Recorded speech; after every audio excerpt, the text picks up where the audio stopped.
না, কিন্তু আমার ভাই একা একা, আমরা মাত্র দুইটি ভাই, পরিবারের সদস্য সংখ্যা বেশি না। আমার চাচাও এখানে আছেন ক্যান্সারে আক্রান্ত। পরিবারের কেউ সহযোগিতা, আমার ফুফাতো ভাই ঢাকা মেডিকেলের সহকারী অধ্যাপক, এই দুই ডাক্তার ভাই, ওনারা একজন মামা একজন বাবাকে বাঁচানোর জন্য আপ্রাণ চেষ্টা করেছেন, কিন্তু মহান আল্লাহ রাব্বুল আলামিনের ফয়সালা আমাদেরকে মেনে নিতে হচ্ছে। এই পর্যায়ে পরিবারের পক্ষ থেকে বক্তব্য রাখবেন আমার বড় ভাই ডাক্তার মোহাম্মদ আশরাফুল হাসান। আপনারা দক্ষিণ পাশে যারা আছেন, যারা বাহির থেকে আসছেন, তাদের ওনাদেরকে মাঠে প্রবেশ করার জন্য একটু জায়গা তৈরি করে দিবেন। 11টা বেজে গেছে, 1 মিনিটের ভিতরেই জানাজার নামাজ শুরু হবে, আপনারা একটু সুযোগ করে দেবেন প্লিজ।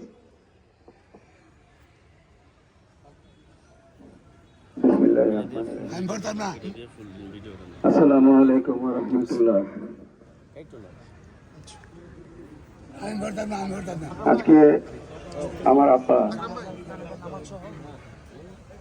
আমাদের সবাইকে ছেড়ে চলে গিয়েছেন। অনেক চেষ্টা করেছি, কিন্তু আল্লাহর বিধান, আল্লাহর নির্ধারিত যে হায়াত, সেটাকে অতিক্রম করার সাধ্য আমাদের কারণে।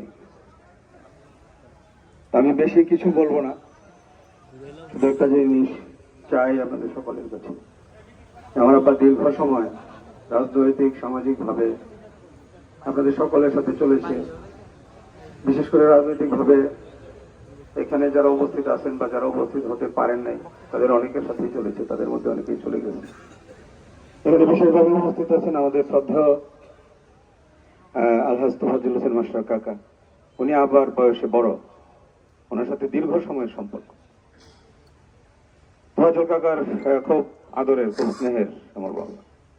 উনি অনেক কিছু হয়তো ওনার বলার ছিল, কিন্তু আসলে আব্বার একটা ওসিয়ত আমার কাছেও ছিল যে আমার জানাজায় দেরি করো না, যারা সাধারণ মানুষ আসবে তারা যাতে কষ্ট না পায়।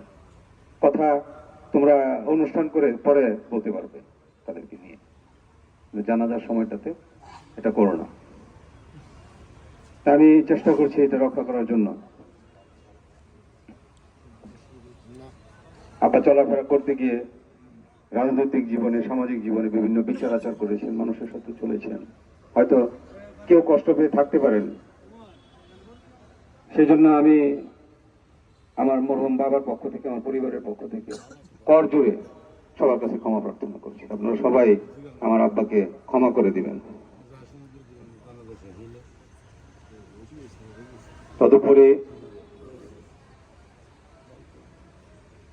আমার আব্বা চলতে গিয়ে ফিরতে গিয়ে অনেক বিচার করেছেন, বিচার আচার সালিশ করেছেন, যেটা খুব গুরুত্বপূর্ণ। হয়তো কেউ অসন্তুষ্ট হয়েছেন, মনে কষ্ট পেয়েছেন। আল্লাহর ওয়াস্তে যদি কেউ মনে কষ্ট হয়ে থাকেন, অসন্তুষ্ট হয়ে থাকেন, আমার বাবাকে ক্ষমা করে দিন। আমি অত্যন্ত গর্বিত এমন একজন পিতার সন্তান হই। আমি আজকে আপনাদের সামনে দাঁড়িয়ে সাক্ষ্য দিচ্ছি, যদি জান্নাতে যদি আবার কোন জীবন থাকে, আমি এই পিতার সন্তান হয়ে আবার আসতে চাই। আমি জানি প্রত্যেক পিতাই তার সন্তানের কাছে অত্যন্ত গর্বের, অত্যন্ত সম্মানের, অত্যন্ত ভালোবাসে, কিন্তু আমি গর্বিত, আমি সম্মানিত যে আল্লাহ তাআলা এমন একজন মানুষের ঔরসজাত সন্তান হিসেবে আমাকে পৃথিবীতে পাঠিয়েছেন।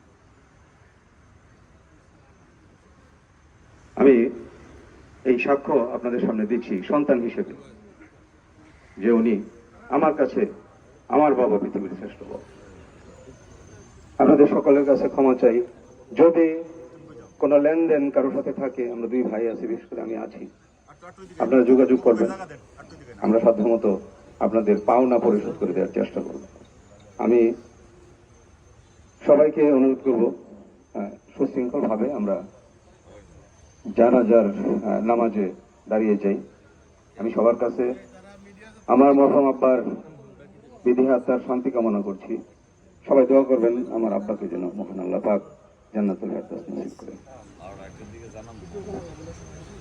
আর আমার আব্বার দ্বিতীয় জানাজা আমাদের গ্রামের বাড়ি, আব্বার প্রতিষ্ঠিত যে কলেজের উনি প্রতিষ্ঠাতা, সবুজ পাহাড় কলেজ, আমাদের যশোর ইউনিয়নের কামারটিকে অবস্থিত, সেখানে বাদ আসর অনুষ্ঠিত হবে। এটা আপনারা যারা আছেন এখন উপস্থিত, যারা আসতে পারেন তাদেরকে দয়া করে একটু ওই খবরটা পৌঁছে দিবেন। আমি আবার দোয়া কামনা করে শেষ করছি। আল্লাহ হাফেজ। সম্মানিত উপস্থিতি, আমরা সকলেই ডানে বামে তাকিয়ে অনেক বড় একটা জামাত, আমরা যদি একটু দায়িত্ব না নেই তাহলে কাতাটা সোজা হবে না। জি ভাই, মাশাআল্লাহ, ডানে বামে তাকাই, একটু সবাই খেয়াল করি ভাই, ডানে বামে তাকিয়ে কাঁধের সাথে কাঁধ মিলিয়ে কাঁধা সোজা করে নিন। জি ভাই, আজকের জানাজায় ইমামতি করবেন আমাদের নরসিংদী বাজার কেন্দ্রীয় জামে মসজিদের সম্মানিত খতিব আলী আহমদ হোসেনী সাহেব জামাত বারকাতুল আলিয়া। আমরা জানাজায় উপস্থিত হয়েছি এটা নিয়ে। 2 নম্বর হলো তাকবীর বলা, 4টা তাকবীর বলা ফরজ। 4টা তাকবীর ইমাম সাহেব বলা শুধু ফরজ না, প্রত্যেক মুসল্লিকে বলা ফরজ। অনুচ্চ স্বরে হালকা আওয়াজে প্রত্যেকেই এই 4টা তাকবীর অবশ্যই বলতে হবে অনুচ্চ স্বরে, এবং ফাঁকে ফাঁকে যে দোয়াগুলো আছে